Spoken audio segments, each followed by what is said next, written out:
Rick, thank you so much for being a part of this session, because we are going to talk about upgrades. And I know that doesn't sound like maybe the coolest thing ever. It's a topic that is near and dear to my heart, but it also strikes fear in my heart at times too. What strikes fear about it? Well, there are points in time where upgrades are kind of inevitable. You have to do them. Right. And then there's points in time when also upgrades can end up being retrospectively something I really should have done.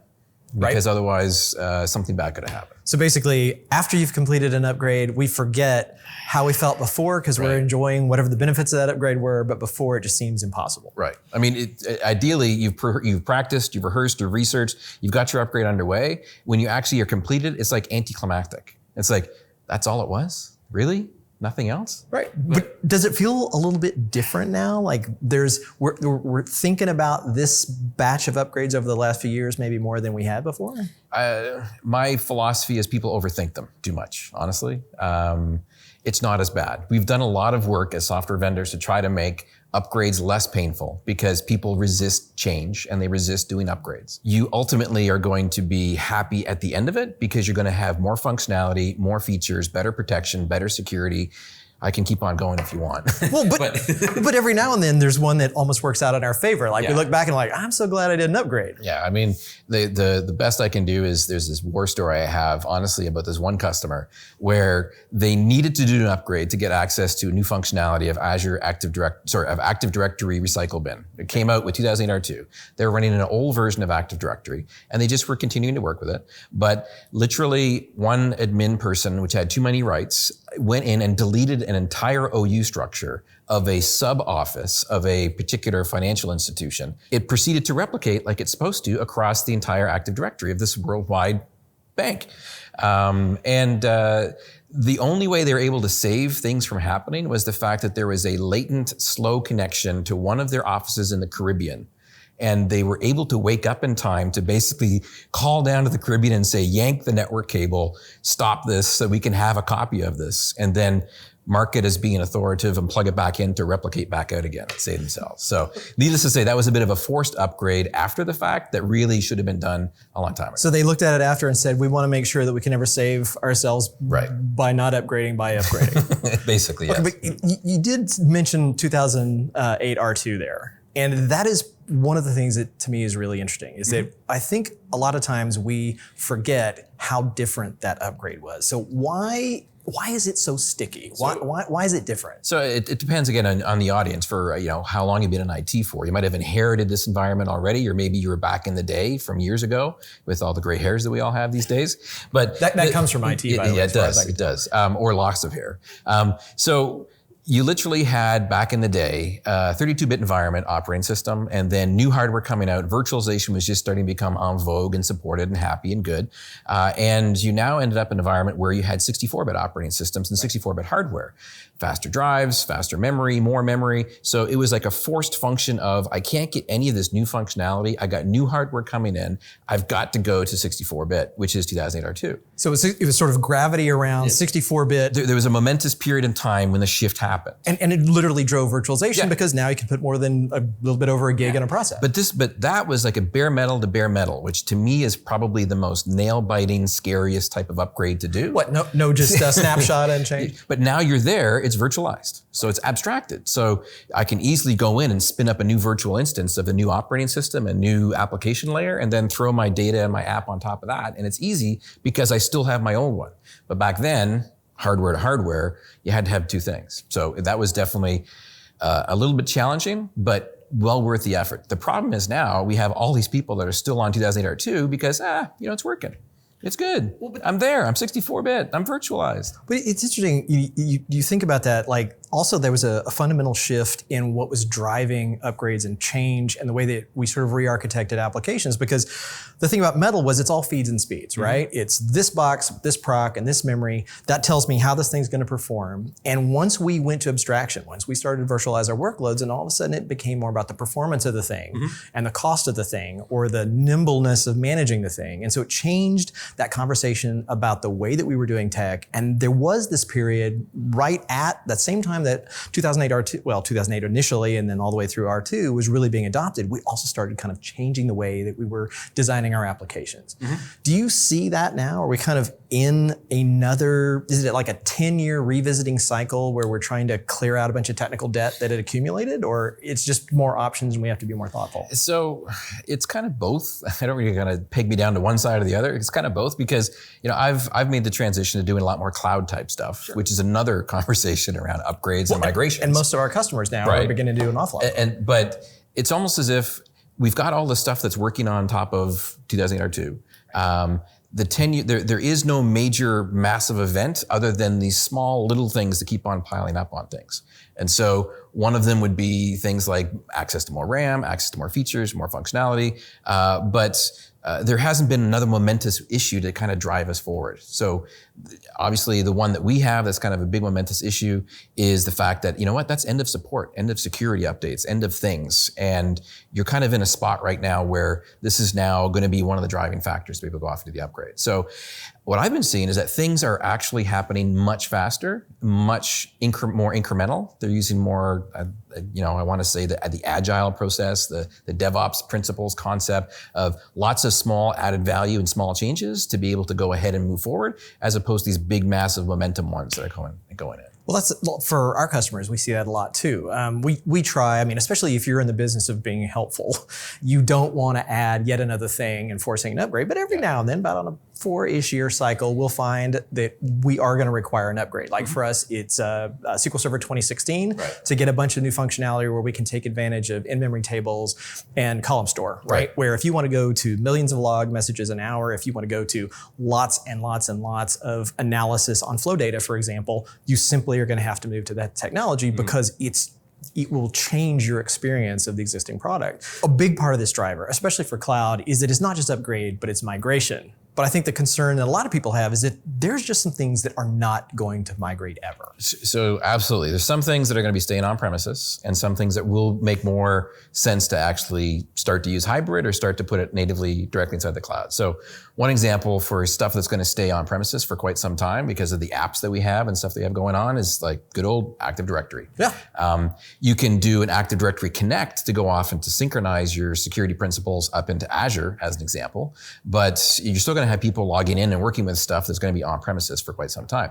Yeah, low latency for authentication is kind of important. So for that one there, you're not necessarily going to be doing an in-place upgrade of the individual domain controllers. That makes more sense to do what I call a rolling upgrade, or I call it like the shell game, but that sounds kind of dirty. It's the rolling upgrade of simply, let's bring up a new box next to it that's running a more modern operating system, like go right to 2019 if you wanted to, and then promote it to become a domain controller, transfer, synchronize, transfer some roles, take this one down, and then repeat across the board. That makes more sense to do it that way. You end up with a nice, clean, pristine system, but you also maintain all the security principles and all the Active Directory goodness from before. For the upgrade piece, where it makes sense, that's kind of an upgrade, but think of something else like file servers. As an example. So file servers, you definitely want to have stuff on premises. SMB is important. SMB for being able to get access and talking to things is please use SMB version 3, not version 1. So set the minimum to 2. Set the minimum to 2, but stay with 3. So what we've done is we've actually made some services. My good friend Ned Pyle has gone off and made the storage migration service. Completely free, runs on top of 2016 or 2019 box, and then it goes and can migrate content off of Linux boxes, SANs, individual servers running 2003, but no one has 2003 out there anymore, right? Or 2008 R2, or 2012, 2016, all over to one box. But then, besides keeping on that one box, or the file store, maybe it's a cluster, whatever it happens to be, you can now tie this into Azure with Azure File Sync. And that will make it so that we'll keep a cache of hot data of files that are being accessed locally on that one box, but then it goes and automatically makes a backup of all those files up inside of Azure, which then can be replicated at different locations if you wanted to. So, well, and that gets to that thing of where you start talking about like resiliency versus availability, because if now I can actually sync my files somewhere else, maybe I don't have to spend as much on a high availability solution for those files. Right. And most of our customers actually, upgrades are pretty simple, right? They basically will do exactly what you just said. They'll spin up another VM and then do a fresh install and then just pretty much just point it at the database server and it'll carry it forward. But you mentioned something there that was interesting. In-place upgrades. That does feel something that's different between the experience with 2008 R2 and 2012. See, I still have kind of like PTSD when you say in-place upgrade from being burned in the past. And almost every single person that works in operations has that. Hard down for a day. So let's just say once you get to a more modern platform, like 2012 even, let's go baby steps here. Once you get to 2012, we spent a lot of time in the operating system space to go through and make it so that in-place upgrades are actually pretty painless. Right. It gets better with 2016 and even better with 2019. So in-place is definitely a viable option, but for those really tricky ones that you can't go off and do the shell game, move things around. But it's definitely gotten a lot better from a story perspective. Are in-place upgrades really baby steps to continuous upgrades? Well, it's definitely in the right direction. Continuous upgrades, thinking from a cloud mindset, cloud mentality. Once you've started to go to like 2019 versions of things, we have, long-term services branch. We've got a faster rev branch. Think of it almost like a desktop cycle that you'd be doing for your servers, because things become so much more easier to bring in new functionality underneath the platform as it runs. And then if you're starting about talking about moving workloads up into Azure as an example, because we run the fabric and we run the infrastructure that's up there, you'll all of a sudden be able to take advantage of all sorts of new hardware without even doing anything to your base operating system or your application layer up there either. So it's a good time to be looking at upgrades and also migrations too.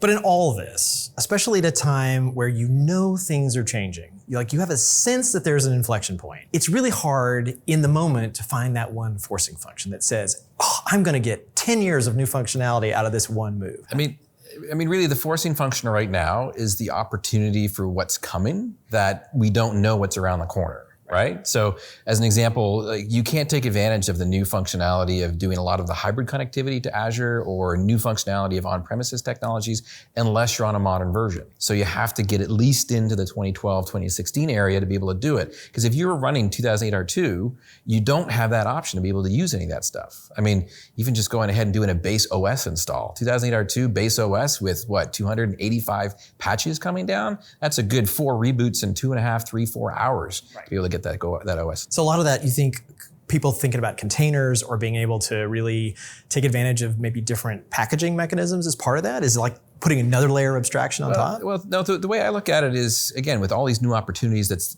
coming with the new functionality of 2019 or 2016, it's besides the new potential of new options, it's also a time to kind of step back and to rethink and re-architect things. That's when I look at doing an upgrade cycle, I look at it from the perspective of what can I fix and what can I re-architect to make my life easier, and then leverage some new functionality, like the Azure file sync as an example, because that now frees up the ability to have only a 50% of my file stores required to be on premises. The rest of the stuff is up inside of Azure, and I don't care about it. It'll come down if it's needed.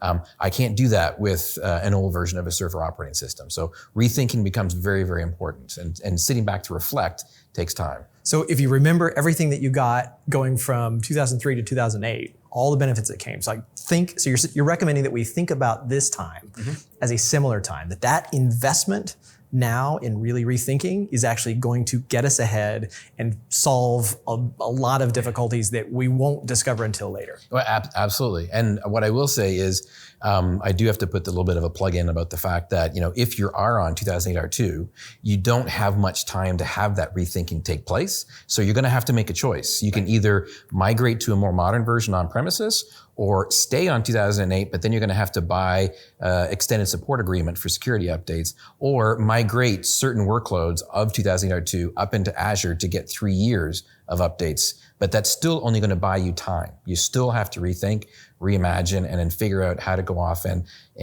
modernize that particular workload. Well, thanks for being a part of this conversation. I know it sounds like it's not cool to talk about upgrades, but I think it really is. And the other good thing is that there's a lot of really great resources to help people. So especially for Microsoft products, there's Microsoft Upgrade and Microsoft Learn. Talk about that first. Right. So obviously, if you're talking about technology-wise and the different offers and options that we have available for doing upgrades and migrations, that's going to be found at aka.ms/upgrade or aka.ms/migrate. Those are the two main resources. They'll translate over to the proper pages to get to access those resources. But don't forget, you also have to upgrade and migrate your skill set. And that's where things like aka.ms/azopsfun for fundamentals will give you the fundamentals from an operations perspective of what to use inside of Azure, how it can work if you're a little bit scared and don't really want to take the first or second or third step into using cloud technologies. That's a good place for Microsoft Learn to have a sandbox, be safe, and try out some of those technologies. Yeah, and for SolarWinds customers, there's a SolarWinds Customer Success Center, live training classes, just about any kind of guide you could imagine for doing those upgrades. And also we just started offering Premier support so that for customers that need a little extra hand, we'll help them with upgrade planning and the rest of it. But right on. Thanks again for being a part of this session. It's been a great chat. I'm glad for working through the therapy session.